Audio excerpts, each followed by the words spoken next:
అస్సలు మెగా డిఎస్సీలో తప్పు జరిగిందని మీ ప్రెస్ వాళ్ళు ఎవరైనా అనుకుంటున్నారా? అలా ఓపిడిగా మాట్లాడుకుంది, తప్పు ఉంది అక్కడ, ఏమీ జరగలేదమ్మా. గాలి కబుర్లు చెప్తున్నారు.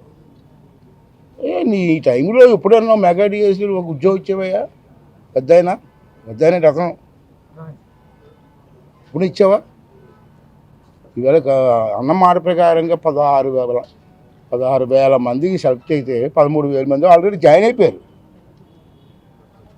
అన్యాయం జరుగుతావా? మళ్ళీ 2-3 నెలలు మళ్ళీ కొంతమంది ఇవ్వాలని ప్రయత్నం చేస్తున్నారు. బురద చేయాలని తప్పు కదా. అందులో ఆ పిల్లల తాలూకు భవిష్యత్తు ఏమవుతుంది? రాజకీయాలు చేసుకోవచ్చు, అది వేరు. రాజకీయాలు వేరు, ప్రగతిని పాడు చేయడం వేరు, పిల్లల భవిష్యత్తు పాడు చేయడం వేరు. ఏ రాజకీయ నాయకులు అలా చేయకూడదు, ఏ పార్టీ కూడా చేయకూడదు. కానీ వాళ్ళతో సపోర్ట్ చేయి మంచి పనికి. నీకు ఇష్టం లేదు కామ్గా ఉండు. నేను ఒకటే అడుగుతున్నానండి, చిన్న క్వశ్చన్, ఎక్కువ మాట్లాడుతుంది దీన్ని పెద్దగా మాట్లాడడం కూడా అనవసరం నా దృష్టిలో. పనికిమాల ఇష్యూని ఎక్కువ మాట్లాడడం కూడా తప్పు. మాట్లాడటం రేపు 17వ తారీఖు నుంచి అసెంబ్లీ ఉంది. మీరు అందరూ వచ్చి ఇదే ఇష్యూని అసెంబ్లీలో అడగండి. అదే అసెంబ్లీలో ఎడ్యుకేషన్ మినిస్టర్ సమాధానం చెప్తారు కదా. అసెంబ్లీ సాక్షిగా వరల్డ్ మొత్తం టీవీలో చూస్తారు కదా. రండి, అసెంబ్లీకి రండి. నేను మీ ద్వారా వెల్కమ్ చేస్తాను. జగన్మోహన్ రెడ్డి గారు, మీరు మీ బ్యాచ్ రండి అసెంబ్లీకి. ఇదే ఇష్యూని అసెంబ్లీలో మాట్లాడండి. దానికి మంత్రి గారి సమాధానం ఇవ్వమని చెప్పి నేను చెప్తాను. నేను ఆర్డర్ వేస్తాను యాజ్ స్పీకర్గా. మంత్రి గారు సమాధానం చెప్తారు. దానికి సాటిస్ఫై అవ్వకపోతే అప్పుడు చూద్దాం. అడగకుండా అసెంబ్లీకి రాకుండా మాట్లాడకుండా బయటికి గెంతాను. ఆ చెట్టు మించి చెట్టు మీదకి అని చెప్పి చిన్నపిల్లలు మారాయించడం ఒకటే. మళ్ళీ నిన్న చూశారు, ప్రతిపక్ష నాయకుడు హోదా ఇస్తేనే వస్తాడట. ఎవడిస్తాడు ప్రతిపక్ష నాయకుడు హోదా? స్పీకర్ అంటున్నావు, స్పీకర్ అవ్వచ్చు అంటున్నావు. నాకు అధికారం నాకు లేదు. సర్టన్ నెంబర్ ఉండాలా, టోటల్ నెంబర్లో సర్టన్ నెంబర్ ఉండాలి. ఆ నెంబర్ ఉన్నప్పుడే ప్రతిపక్ష నాయకుడు హోదా వస్తుంది. నీకు ఆ నెంబర్ లేదు, కర్మకాలిపోయి ఏం చేస్తాం మనం? ఏం చేద్దాం? ఏం చేయగలం? నా చేతుల్లో ఏం లేదు. మీరు ఇవ్వచ్చు అంటాడు, నేను గెలుస్తాను. అసెంబ్లీకి రాకుండా చెప్పండి, న్యాయంగా చెప్పండి. పార్టీలు వద్దు, పార్టీలో ఎప్పుడు పార్టీలు ఏమున్నాయి పెద్ద రాజకీయాలు. ఇప్పుడు మీరందరూ పనిచేస్తున్నారు కదా, కొంతమంది ఫ్యాక్టరీలో పనిచేస్తారు కదా. ఉద్యోగం చేయకుండా, ఉద్యోగానికి వెళ్ళకుండా, డ్యూటీకి వెళ్ళకుండా జీతాలు తీసుకోవడం కరెక్టా కాదా? ఇప్పుడు ఎమ్మెల్యేలు మేము ఉన్నాం, ఎమ్మెల్యేలకు గెలిచాం, మాకు నెలకి జీతాలు వస్తాయి. ఎందుకు ఇస్తారు జీతాలు? మాకు ఏదో సేవ చేస్తున్నారు ప్రజలకి, ఖర్చులకు దారి ఖర్చులు ఈ ఖర్చులు ఉంటాయని చెప్పి జీతాలు ఇస్తారు మాకు. నువ్వు అసెంబ్లీకి రాకుండా జీతం ఎలా తీసుకుంటావు? ఎమ్మెల్యేగా అసెంబ్లీకి రాలేదు కదా, ఇప్పుడు కొంచెం ఒక్కరోజు రాలేదు, కానీ జీతాలు తీసుకున్నావు. ప్రతి నెల జీతాలు తీసుకుంటున్నారు. అసెంబ్లీలో ఉన్న సిట్టింగ్ ఛార్జెస్ ఉంటాయి మాకు రోజుకి ఎంతనే, అవి కూడా తీసుకుంటున్నావు. నువ్వు అసెంబ్లీకి రాకుండా సీట్లో కూర్చోకుండా సిట్టింగ్ ఛార్జెస్ ఎట్లా తీసుకుంటావు? అది ధర్మమా? అది న్యాయమా? జగన్మోహన్ రెడ్డి గారు చెప్పండి. అలాంటి అది ఏదో ఇష్టం వచ్చినట్టు అదే కోతిపిల్ల గెంతుంటే దానికి మేము సమాధానం చెప్పాలి. సరిగ్గా మాట్లాడు, మేము సమాధానం చెప్తాం. రా, ఒక సరైన ప్లేస్కి రా, మాట్లాడదాం.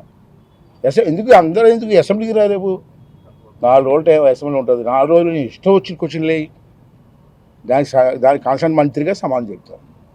అంటే దాని గురించి మాట్లాడడం అనవసరం అండి. ఎక్కడ ఏం జరగలేదు, దొరకలుతున్నారు తెలుసుకోండి. చూద్దాం ప్రజలు.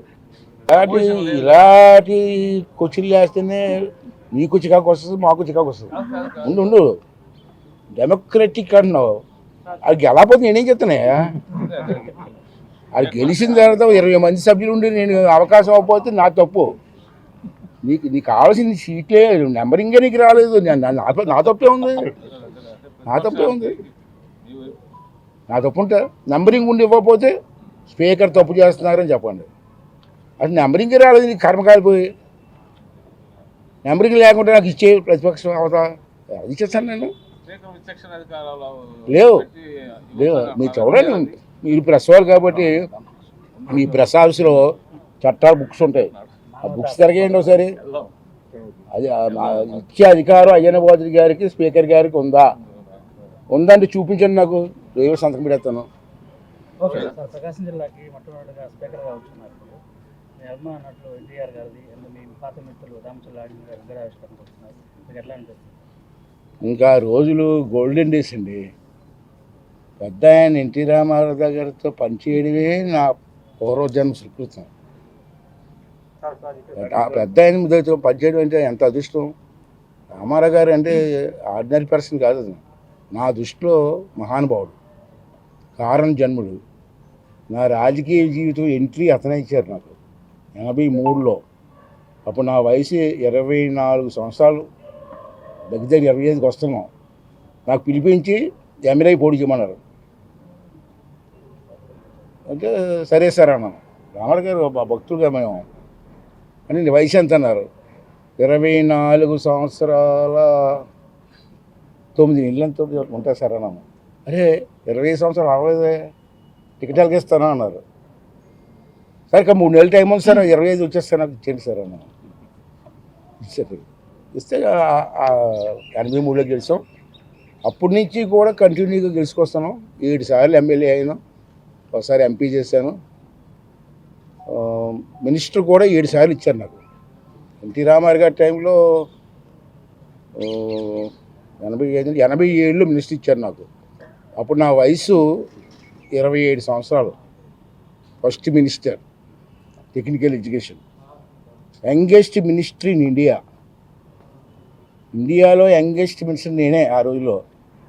ఆ అదృష్టం ఎక్కడో పల్లెటూరులో పుట్టినోడికి, మారుమూల గ్రామాల్లో పుట్టినోడికి అంత అదృష్టం వచ్చిందంటే ఆ మహానుభావుడు కదండి. మరి వేళ మీ ముందు నుంచి మాట్లాడే అవకాశం నాకు వచ్చిందంటే బికాస్ ఆఫ్ ఎన్టీ రామారావు. అంతేదా రామారావు గారితో ఇంకోళ్ళు ఎవరు పోల్చొద్దండి. భారతదేశంలో రామారావు గారితో ఇంకోళ్ళని పోల్చే వ్యక్తులు లేరండి నా దృష్టిలో. దానికి మీరు ఏమంటారు అనుకోండి, మీకు లైఫ్ ఇచ్చారు కాబట్టి అంటే అది వేరు. అతను ఆలోచన అటు విధంగా సీఎంగా కూడా అతను తీసుకున్న నిర్ణయాలు ఒకసారి మీకు తెలుసు, కుర్రోళ్ళకి తెలియకపోవచ్చు, కానీ అతను సీఎంగా ఉన్నప్పుడు అతను తీసుకున్న నిర్ణయాలు చూడండి.